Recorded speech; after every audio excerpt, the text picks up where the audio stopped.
In this video, I'm going to show you how to replace your inner tie rod on your Ford Taurus. It's located behind your front wheel. Using a 19mm socket, we'll take off our lug nuts. Make sure you keep a hand on it for that last one.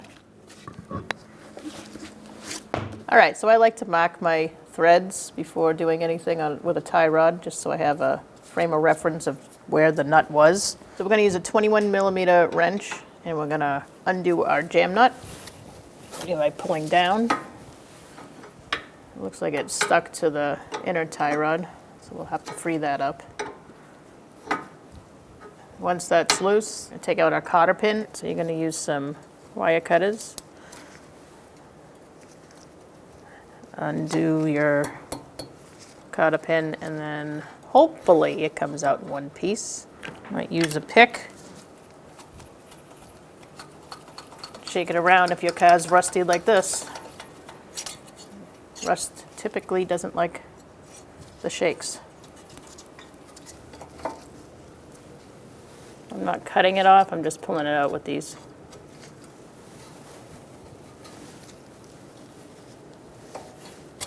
All right, so now we're going to use a 17mm socket to take off our castle nut.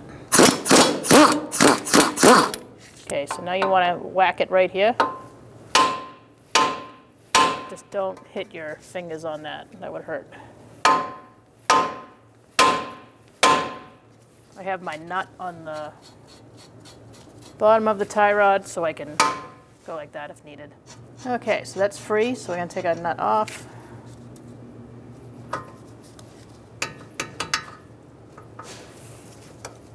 And pull it out. Once we're done doing that, we can now count how many times you go around from the jam nut. We're going 1, 2, 3, 20, 21. I'd say about 21. I always write the number here on the frame. We're going to use pliers of some sort and take this clamp off. So I'm going to use my 21mm socket and get this nut the rest of the way off. We got to do that so we can get our boot all the way off to get our tool on to take off the inner tie rod. All right, so now we're going to go way down here and we're going to get rid of this spring clamp holding our boot on the other end. I'm just jamming a flathead screwdriver in there to try to open it up. I use my punch now that I've opened it up and just try to loosen it more. You can turn it to underneath the car. You can get a better view of it and maybe slide it off. I'm going to use my needle nose, extra long. So I'm using a pry bar to get this clip off since it's being a pain. Once you get that spring clamp off, then you can push down the boot.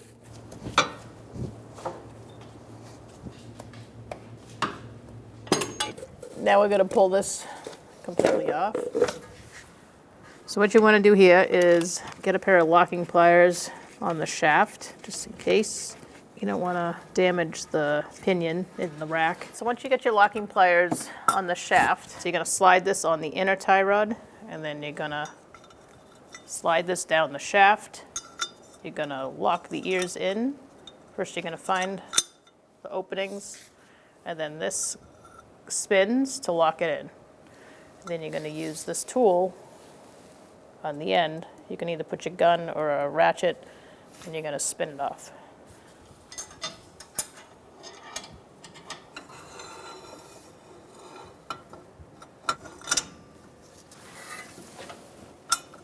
Unfortunately, you gotta go by feel, because you can't really see in there.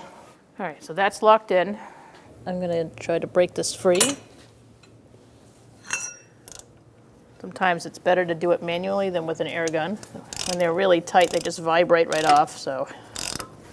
Okay, so we can finish taking this off now that we've cracked it loose.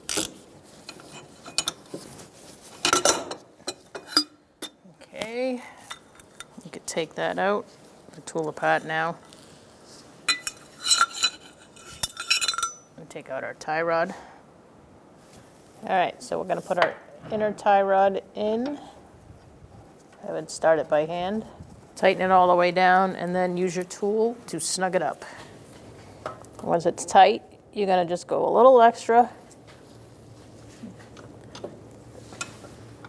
Don't really over tighten it because you'll break the rack. You don't wanna do that. All right, so now we can take our locking pliers off. Now install the boot.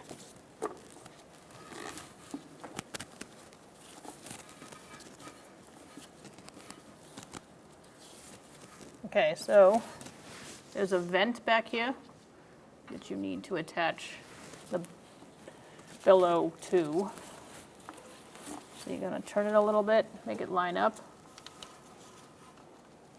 as you push it on. Just make sure you're in the right vicinity. And after we get the zip tie on, we can put that in place. All right, so we're gonna be getting our boot on. And then you gotta hold it on with your zip tie. All right, you need your zip tie to go under the vent line and then into its holder that's on the billow. Once you do that, you can tighten your zip tie. Now we can cut the excess off. I'm gonna use wire cutters to do that. All right, so putting our outer tie rod on, first thing you're gonna do is put your nut on. I would feed it up about halfway. I actually made a line. If you did as well, you're gonna put your nut all the way up to that yellow mark, or whatever mark color you decided to use. Okay, and now you can count 21 turns once you get it on. 1, 2, 3, 18, 20, 21. All right, so now we're gonna place our tie rod back in the knuckle. Just line up the stud to go through. And then we're gonna put our castle nut on. We're gonna snug this up a little bit with our gun, and then we're gonna torque it. I'm using an 18mm to tighten down this castle nut. Okay, so zip this on a little bit. And once you get it snugged, we're gonna torque it to 41 foot-pounds.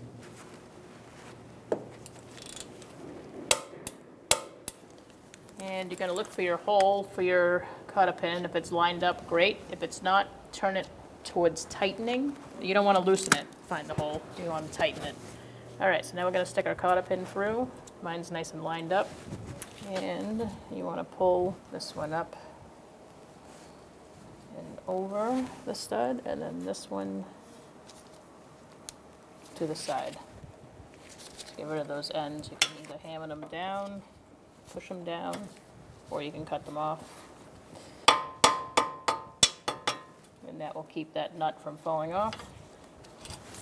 Using a 21mm wrench, we're gonna jam our jam nut. So we're gonna tighten it out. You can torque this to 41 foot-pounds.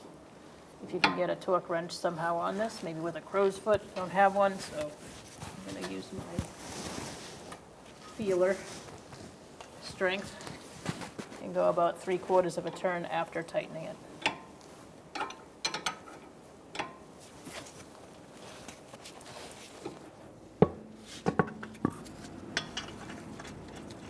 Make sure you put them on hand tight first, and you're gonna tighten them in a star-like pattern using a 19mm socket. I usually do the bottom one first and walk the wheel on.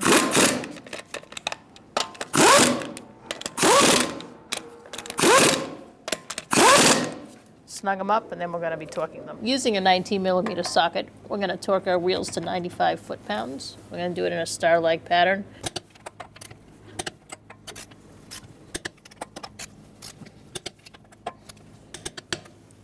I'm going to check it one more time, go all the way around. Now you're going to want to take your vehicle down to your local alignment shop to get it aligned. When only the best will do, demand TRQ. The only company that lets you view before you do. TRQ is committed to offering the highest quality aftermarket auto parts that are engineered for peace of mind. Thanks for using and viewing with TRQ.